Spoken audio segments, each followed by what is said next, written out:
The Souls-like action RPG Liza P got a close look at the Legion arms this week. The main character, Pinocchio, or known as P in this version, has his own customizable arm. These range from some amazing handling options, including the Fulminous, which sends out electricity ready to shock enemies and stun them. Another option is the Flamberg, which not only helps to light up the room, but toasts foes with a stream of flames. Liza P is releasing for all on September 19th, but for those who have purchased the deluxe edition, they can already take on the mechanical nightmares of crap since September 16th. We recently released our review of Liza P, which goes over the gameplay, weapons, Legion arms, exploration and more. If you really want to know if the game is for you, you should check it out. For those who are about to embark as P, take a look at our beginner guide for some useful tips and tricks. You can also head to our Liza P wiki for all the details. Congrats to Mortal Shell, as the developer Cold Symmetry and publisher Playstack announced it's now surpassed 1 million copies sold. The title, which brings its own flavour of challenging enemies and adopting shells which grant different masteries in combat. The game was originally released in 2021, later gaining a DLC called the Virtuous Cycle, adding a further shell called Hadern, a transforming weapon, the Exatana, and further abilities. Mortal Shell gained some great reviews at launch, including our own. At the time it was released, it scored high, with its price point being around $30 USD.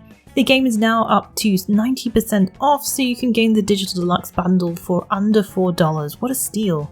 Owlcat Games, the creative minds behind the Pathfinder CRPGs, has finally revealed the release date for Warhammer 40,000 Rogue Trader. They confirmed that their latest project will be playable on December 7th for PC, PlayStation 5 and Xbox Series players. In a 2-minute long official trailer, the release date was announced, and it takes a look at the Corona's expanse. Exploration and discovery is the beating heart of any rogue trader, braving the darkness and corruption. One of the biggest tools in the arsenal of any rogue trader is the retinue. Previously covered, the 9 companions were revealed that you can recruit. However, Owlcat Games has surprised us with the 10th and final companion, the Marazai. He has a purpose-driven life, one that is propelled forward through violence and shady dealings. This all goes awry though, as the hunter eventually becomes the hunted. Players can take up their role as a rogue trader in the upcoming CRPG. They will be able to fully create a character of their own and use a variety of classes, backgrounds and skills that will ultimately define their build.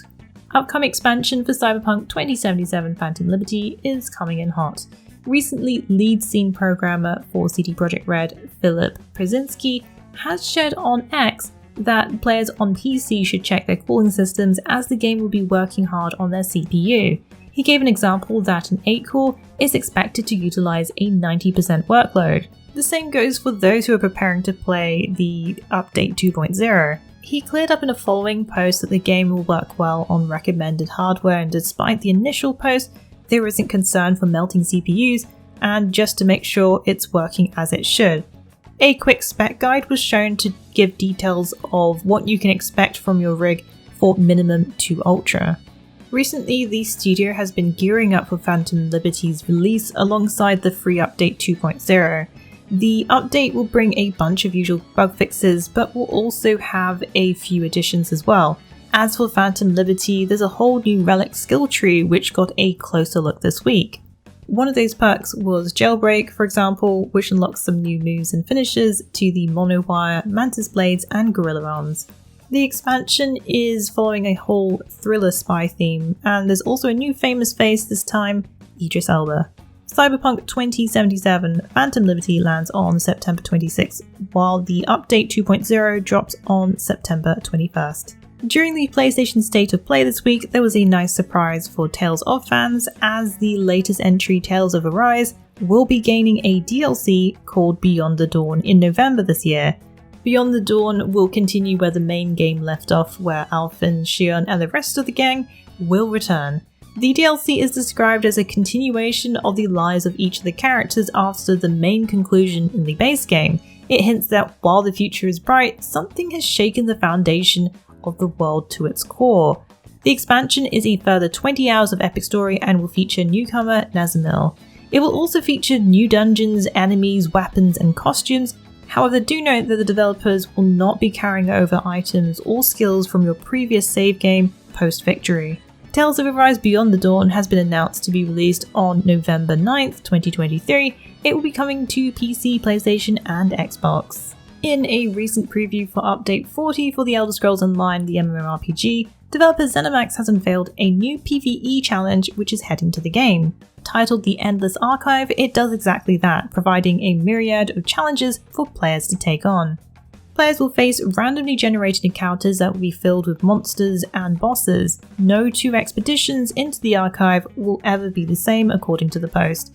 As players complete cycles, which will be made up of 3 stages and a boss battle, completing 4 of these cycles and the 5th boss fight will finish an arc. But it wouldn't be called endless if it stopped there. After defeating the corruption at the very heart of the archive, you will go even further. Each time will up the difficulty, meaning you can dive deeper and deeper. However, there are some restrictions, such as there is a limited number of deaths allowed before the run ends. Helping you on your journey will be 2 boons called Verses and Visions. Verses provide temporary buffs that can be chosen at each stage, while Visions are received at the end of each cycle and will affect the entire run. Of course, risking life and limb wouldn't be for naught. New rewards await those who brave the Endless Archive in the form of unlockable loot, collectibles such as mounts, pets, cosmetics, and all new class sets. Endless Archive sounds like a great addition to take on and will be available as part of the base game, free for all Elder Scrolls Online players. Update 40 will be releasing on October 30th for PC and November 14th for console players. And finally, it's actually happening! You can continue the adventure of Cloud & Co. with the second installment of Final Fantasy VII Rebirth, which has been announced to be leaping into action, leap year pun intended, on February 29th, 2024 for PlayStation 5. It also looks to be a platform exclusive for at least 3 months according to the small print. Square Enix has been showing snippets of Final Fantasy VII Rebirth since its announcement in June of 2022. It will be continuing where players left off in the first part of the game. The trailer gives a peek at what's in store for Cloud as well as for returning cast of characters including Red 13, Aerith, Barrett, Sephiroth, and some new characters come into play. It also gives a quick glimpse at some major action boss fights and dance numbers that will surely leave a lasting impression. On the lighter side, there are also mini-games such as Chocobo Racing, which didn't make it into the first, and the Gold Saucer, which includes a classic-looking beat-em-up. Pre-orders for Final Fantasy VII Rebirth are already available, including on the official Square Enix store.